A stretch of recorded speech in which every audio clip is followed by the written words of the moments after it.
को नमो बुद्धाय, जय भीम।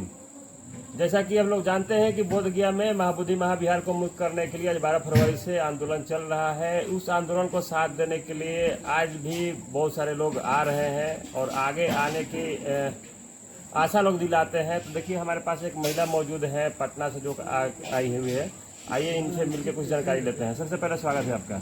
जी, बहुत बहुत धन्यवाद। और स्वागत करने की ज़रूरत नहीं है, ये हमारी लड़ाई है। इस आंदोलन में हम लोग बिन बुलाए भी आ सकते हैं और किसी भी हालत में हम लोग यहाँ आएंगे और इस आंदोलन का सपोर्ट करेंगे। अपना पूरा परिचय एक बार बता दीजिए। जी, मेरा नाम जय यशपाल है और हम पटना से आए हैं। हम और मेरे हस्बैंड दोनों आए हैं यहाँ पे, तो इस आंदोलन को सपोर्ट करने के लिए किसी भी तरह से आज भी मतलब जिंदा है और ये बताने के लिए कि यहाँ पे बुद्धिस्ट है और हम अपना आंदोलन अभी भी चला रहे हैं। ये बताने के लिए हम सब आए हैं यहाँ। कुछ लोग कहते हैं कि आंदोलन समाप्त हो गया, आकाश लामा भाग गए, धरना को बेच दिए। वैसे लोगों को क्या कहेंगे? देखिए, बहुत सा बात तो हुआ था, अभी भी हम लोग भी थोड़े से कंफ्यूजन में हो गए थे, इसलिए हम लोग भी थोड़ा रुक गए, थम गए थे कि भाई क्या करें। क्योंकि हम लोग जब भी अब हम लोग इस आंदोलन में इसलिए सब आ रहे थे क्योंकि हम अपना इतिहास जानते हैं। तो इतिहास में हम लोग देखे हैं कि हमारे समाज से हमारा जो यहाँ के मूल निवासी है, शुरू से हम लोगों ने अपना बहुत कुछ खोया है, बहुत कुछ खोया, मतलब इतना कुछ खोया है कि अपने हमारी किसी भी तरह से हत्या कर दी जाती थी, हमें किस तरह से लूटा गया है, हमारी ज़मीन, हमें हर चीज़ से हमें मतलब कि हमारा छीना गया है। और आज जब हम अपने आंखों से देखते हैं कि भाई एक आंदोलन जो शुरू हुआ है, जो अपनी विरासत की लड़ाई है, अपना मतलब कि हम लोग इसमें अपना कल बीता हुआ कल भी देख रहे हैं, अपना वर्तमान भी देख रहे हैं और भविष्य भी देख रहे हैं। तो जब हम जिस चीज़ को हम देख रहे हैं कि भाई ये लड़ाई हमारे लिए कितनी ज़रूरी है और इसमें फिर धोखाधड़ी हो रहा है, कुछ लोग किसी को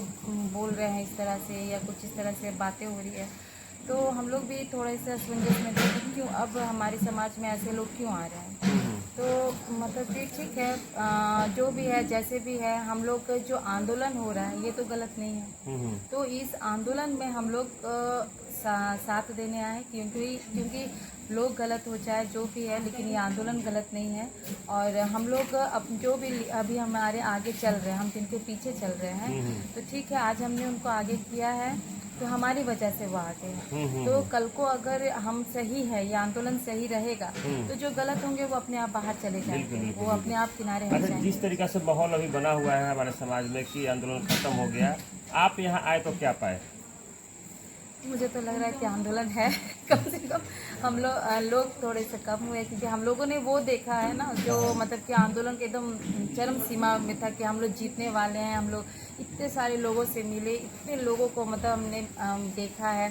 तो आज भले ही थोड़ा सा ये हुआ है, लेकिन फिर भी हम लग रहा है कि हाँ भाई जिंदा है आंदोलन। कितने अपने ही लोग हैं जो कि इसका विरोध कर रहे हैं, उन लोगों को क्या कहेंगे? आइए, आंदोलन है, आप लोग आइए यहाँ पर। हाँ। आप पर्सनल मत लीजिएगा किसी चीज़ को, किसी के ठीक है, हमारे बीच में बहुत से ऐसे लोग आ रहे हैं, हम किसी का नाम नहीं ले रहे हैं, लेकिन फिर भी आपका आना जरूरी है। आप अगर इस आंदोलन का सपोर्ट करें, क्योंकि ये आपका आंदोलन है, तो आपको आना चाहिए। अच्छा, ये आंदोलन आज 12 फरवरी से चल रहा है, इसकी चर्चा कुछ दिन पहले से और चल रही है। इसके पहले आप लोग को BT एक्ट के बारे में जानकारी थी क्या? नहीं, हम लोग BTM ये जो एक्ट है, ये हम लोगों को बिल्कुल ही नहीं मालूम था। सुनते थे कि हाँ भाई इस तरह का एक्ट है तो ठीक है होगा करके, हमें कुछ नहीं मालूम था। लेकिन ये जो आंदोलन है हमारा BTMC एक्ट जो है, ये एक्ट जो आया उसके बाद हमने पढ़ना शुरू किया, हमने जानना शुरू किया। मतलब ये तो मालूम था बाबा साहब को पढ़ लिया हम लोगों ने, हमने अपना बुद्धिज़्म को जाना कि बुद्ध कहाँ के थे, कैसे थे, बहुत कुछ जाना, अपने महापुरुषों को जाना। लेकिन इसमें और भी ऐसे बहुत सी लड़ाइयाँ हुई हैं हमारे पास्ट में, तो हम लोगों को ये मालूम नहीं था। तो ये जो आंदोलन जब शुरू हुआ ना, तो हम लोगों को ऐसा लग रहा था कि भाई चलो अब जो है ना, हम लोगों को एक पॉइंट मिल गया, क्योंकि हमने पढ़ लिया, लेकिन हमारी लड़ाई जो है ना वो लोगों तक जा नहीं रही है। हमने बाबा साहब को पढ़ा, हम सब कुछ हम चेंज हो गए, लेकिन हम लोगों को चेंज नहीं कर पा रहे थे। लेकिन इस आंदोलन की वजह से हम लोग बहुत कुछ जाने हैं और लोगों के पास जाने का एक मौका मिला, उनको बताने का कि भाई किस तरह से हमारा जो समाज था, हम कहाँ से कहाँ आए हैं तो ये आंदोलन जो, ये सिर्फ आंदोलन हम नहीं कहेंगे कि मतलब BTMC एक्ट का ही है, ये पूरा अपना मतलब कि हर चीज़ बताने का, अपने लोगों के बीच जाने का एक कारण बना है।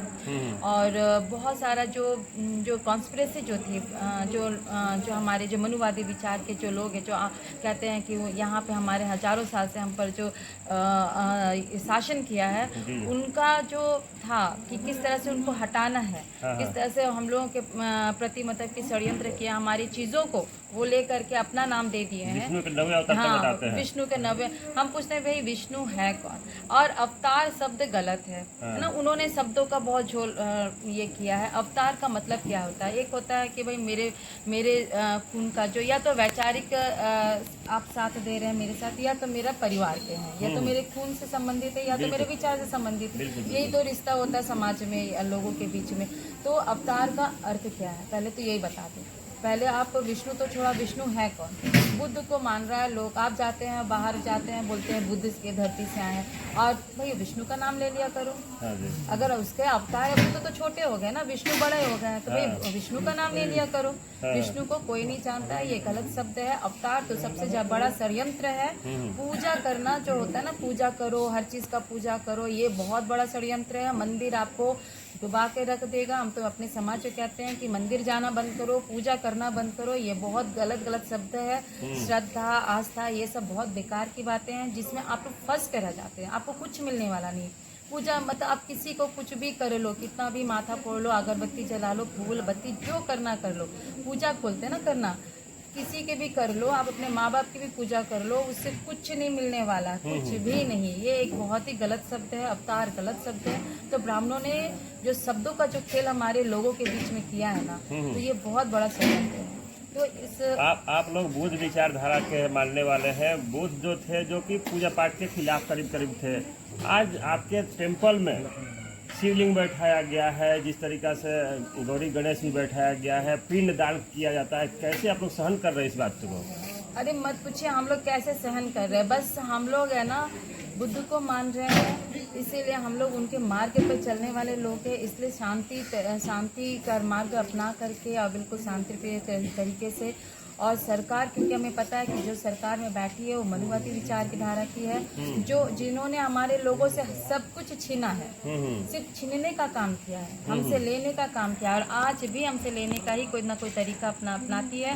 वो चाहे ऐसे या वैसे, या तो वो हमारी छाती पे चाकू भोंकेगी, या तो हमारे पीठ पर चाकू भोंकेगी, लेकिन वो भोंकेगी ही भोंकेगी, वो मारने के लिए ही है हमारे लिए। तो वैसे लोग हमारा डिसीजन ले रहे हैं, वैसे लोग हमारे मतलब कि हमारे आगे बैठे हुए हैं। तो वैसे लोगों के सामने अब हमारे पास मार्ग यही है कि हम शांति, क्योंकि सिर्फ ये हमारी लड़ाई तो नहीं, अगर हमारी लड़ाई होती तो हम तो आज भी तलवार निकाल के मर जाते थे भाई। लेकिन बात है कि हमारा पूरा, बाबा साहब ने क्या बोला था कि लड़ने की बात होती ना तो लाठी निकाल के हम लड़ लेते, लेकिन बाबा साहब ने बोला कि लाठी अगर उपाय नहीं है, कलम उपाय है हमारे पास। उन्होंने कलम का मार्ग दिया है।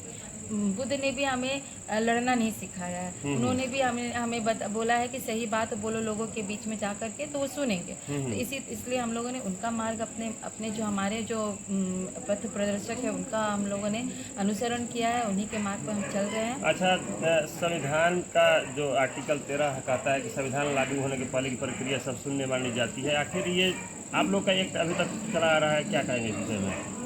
तो ये तो भाई ये आज हम लोग सब जान रहे हैं कि जो पहले जो संविधान लागू होने के पहले जो भी थे, तो वो तो निरस्त हो ही जा रहा है, हम सब जान रहे हैं। लेकिन सरकार जो है ना, आजकल तो हर चीज़ कहते हैं ना कि पेपर वर्क होता है, तो ये भी एक पेपर वर्क ही हो गया कि हम निरस्त तो मान रहे हैं, लेकिन जहाँ प्रैक्टिकल हो रहा है तो वहाँ पे ब्राह्मण बैठे हुए हैं, और ऐसे ब्राह्मण बैठे हैं जो अपना चीज़ आज नहीं तो कल लागू कर रहे हैं। जो ज्ञान की धरती थी वो अचानक पता नहीं मोक्ष की धरती कैसे बन गई है। ये एक बहुत बड़ा षड्यंत्र रहा है, और ब्राह्मणों ने शुरू से ये षड्यंत्र करते आए, ये उनको मौका मिल गया। तो इसी षड्यंत्र के तहत ही मतलब कि ये काम कर रहे हैं, ताकि वो उनको लग रहा है कि हम लोग जान नहीं रहे हैं, हमें नहीं मालूम है कि निरस्त हो चुका है, लेकिन फिर भी हम लड़ रहे हैं कोर्ट में, हमें जाना पड़ रहा है कोर्ट में। क्यों? क्योंकि ये लोगों को बताना बहुत ज़रूरी है कि मतलब ये ऑलरेडी निरस्त है, अब ये पेपर वर्क भी नहीं है, प्रैक्टिकल में भी नहीं चलेगा, ये प्रैक्टिकल में भी बंद होना चाहिए, इसलिए हम लोग ये लड़ाई कर रहे हैं। सभी धर्मों को तो अपने अपने मनाने की आज़ादी है, लेकिन बौद्धों के साथ केवल छेड़छाड़ किया जाता है, आखिर क्यों? बौद्धों के साथ ही नहीं है। अगर हमें लग रहा है ना कि हम बौद्धिस्ट ऐसा है, लेकिन आप देखिएगा कि ये जो महावीर पटना में महावीर संस्थान जो कैंसर संस्थान है, हाँ, उसमें आप देखिएगा और लोगों के बीच आप औरतों से पूछे कि महावीर कौन है, हाँ, तो जैन धर्म वाले भी ये समझ जाएं कि आज नहीं तो कल आप भी हिंदू बन ही जाएंगे। हाँ, आपके भी लोग है ना, वो भी वर्ण जो व्यवस्था है ना उसमें भी बट ही जाएंगे। आज कोई ऊपर कोई नीचे और नीचे कहलाएंगे ही, क्योंकि आपके जो लोग हैं वो भी आपको महावीर जो है कहीं ना कहीं आपको घुसा दे रहा है। और महावीर जयंती को हनुमान जयंती के नाम से अब प्रचार किया जा रहा है। ये आप जाकर के पटना में देख सकते हैं, बहुत से मंदिरों में लिखा हुआ था कि हनुमान जयंती चल रहा है। हाँ। डेट अलग था, लेकिन लोगों के बीच में भ्रम पैदा करने के लिए 10 या 12 तारीख को महावीर जयंती थी और 2 दिन बाद हनुमान जयंती को मनाया जा रहा था। कि आज तो भैया डेट नहीं मिला सकते, लोग जागरूक है, लेकिन एक टाइम आएगा कि लोग जागरूक नहीं रहेंगे तो फिर दोनों चीज मिल जाएंगे। तो भाई उनका महावीर और हिंदू धर्म का जो हनुमान है दोनों मिल जाएंगे, फिर दोनों का जो विचारधारा है खत्म। जो महावीर हमने कितनी अच्छी अच्छी बातें बताई हैं, और वो हनुमान कौन है, उन्होंने क्या बताया है? भगवान है। भगवान है क्या, मतलब कोई भी भगवान आप देख लो ना, जो हिंदू धर्म के जितने भी भगवान हैं वो कोई भी अच्छी बातें आपको बताते हैं। कोई भी बता दे कि वो अच्छी बातें आपको बता रहे हैं जिससे आप अपना जीवन को अच्छा बना दे, ऐसा कुछ नहीं। वो सिर्फ बोलते हैं कि आप पूजा करो, मंदिर में जाकर पूजा करो, घर में जाके कोई पूजा करो, महिलाओं को कलश उठाने के लिए बोल देंगे, आप इतना दूर तक दौड़ो, बस यही काम रह गया। आप किसी के धर्म के ऊपर आप आहत कर रहे हैं। देखिए, आहत तो हम भी हो रहे हैं हम भी तो आहत हो रहे हैं ना। हमारे बौद्ध महाबौद्ध विहार में आ करके एक मुस्लिम समाज के हमारे माननीय राज्यपाल ने और ये शिवलिंग की पूजा कर दी। तो भाई एक तो हमारे समाज के वो भी है नहीं, अगर हम उनके मस्जिद में जा करके और हम भी जा करके अपने बुद्ध की पूजा कर दे तो कैसा लगेगा हमको? खुद वो सोचे। तो आहत तो हम भी हो रहे हैं ना, और आपके गलत बातों को हम गलत बोल रहे हैं। आपको आहत होने के बजाय इसमें विचार करना चाहिए कि बुद्ध जयंती के दिन, जिस दिन हमारा दिन था, हमारा सबसे अधिक, और हम पूजा नहीं करते हैं। हम बुद्ध को मानते हैं, उनके मार्ग पर चलते हैं, उन्होंने जो हमें शिक्षा दी है उसको हम अपने जीवन में फॉलो करते हैं, मानते हैं। तो हम पूजा पाठ पे नहीं ध्यान ये करते हैं कि इस तरह का पूजा करना, ये हम लोग नहीं मानते। लेकिन फिर भी हमारे यहाँ पे आकर के उनको पूजा करवाया गया। ये तो राज्यपाल जी को शर्म आनी चाहिए कि हम ये काम कर रहे हैं, और उनको माफ़ी मांगनी चाहिए बुद्धिस्टों से कि भाई हमने गलत काम किया है, आप तो हमारा साथ नहीं दे रहे हैं और ऊपर से गलत पे गलत कर रहे हैं। वो भी आप उस समाज के साथ दिए ना जो कि हमारा दुश्मन रहा है शुरू से। आप भी इतिहास जानते हैं, हमारे माननीय राज्यपाल के हमारे इतिहास नहीं जानते हैं कि हम किस तरह से मतलब हमारा शोषण हुआ है। क्या बाबा साहेब ने इतनी सारी जो किताबें लिखी हैं, क्या वो पढ़े नहीं होंगे? क्या वो नहीं जान रहे हैं? तो वो जान रहे हैं। तो हम आज अगर बोल रहे हैं कि भाई हमारे साथ शोषण किया है उस समाज जो हमको कहता है कि हम हिंदू है, लेकिन हमें हिंदू नहीं, हमें नीच हिंदू बोलता है, और वो अपने आप को उच्च मानता है। वो हम मतलब भाई हो लेकिन तुम नीचे रहो, तुम गंदे हो, तुम अच्छे नहीं हो। आज भी वो नहीं चाहता है कि हम मतलब कि बराबरी में बैठे। तो वो उन लोगों का साथ दे करके ये क्या साबित करना चाह रहे हैं? कहा तो हम भी हो रहे हैं, हमारा पूरा बुद्धिस्ट जो परिवार है, जो धर्म के जो लोग हैं वो तो बुद्धिस्ट आहत हो रहे हैं। उनको माफ़ी मांगनी चाहिए कि नहीं? बिल्कुल बिल्कुल। अच्छा, अंत में हम जानना चाहेंगे जितने भी बौद्ध के संगठन, बुद्ध को मानने वाला संगठन है, अम्बेडकर को मानने वाला संगठन है, उन लोग से क्या रिक्वेस्ट करेंगे इस आंदोलन के विषय में? देखिए, आंदोलन है, आंदोलन अभी भी जीवित है। सर ने पहले भी बोला था कि आंदोलन का मतलब ही होता है कि जिंदा है। तो आप आइए यहाँ पर। आपको किसी का मतलब हम ये नहीं कह रहे, क्योंकि अभी भी हम लोगों से बातचीत कर रहे थे तो वो लोग कह रहे थे कि नहीं ये सर अच्छे हैं, वो ठीक नहीं है, ये नहीं है। ठीक है, आप किसी को फॉलो मत करिए, लेकिन आंदोलन तो है ना, ये तो हमारा आंदोलन है, इसमें सपोर्ट जरूर करिए। आप अभी आ करके सपोर्ट करिए। आप धन, आपको लग रहा है कि धन दे करके मतलब आप गलत जगह आपका धन चला जाएगा, तो ये ना करके आप खुद आइए, आप यहाँ पे लोगों से मिलिए, अपना जो मन में जो भ्रम है उसको थोड़ा दूर करिए। तो और आप सपोर्ट करेंगे ना, आपका आना यहाँ से क्या होगा ना कि अगर हमारा लीडर गलत भी होगा ना तो वो अपने आप लगेगा कि नहीं हम लोगों को धोखा दिया। हाँ, वो अपने आप में आ जाएंगे, तो ये जरूरी है। चलिए, बहुत बहुत धन्यवाद। तो देखिए किस तरीक़ा से ये महिला ने एक एक चीज़ को एक्सप्लेन करके बताया कि क्या सही है क्या गलत है। तो आप लोग इनके बातों से कितने सहमत हैं, मेरे वीडियो पर कमेंट जरूर कीजिएगा, और वीडियो अच्छा लगे तो ज़्यादा शेयर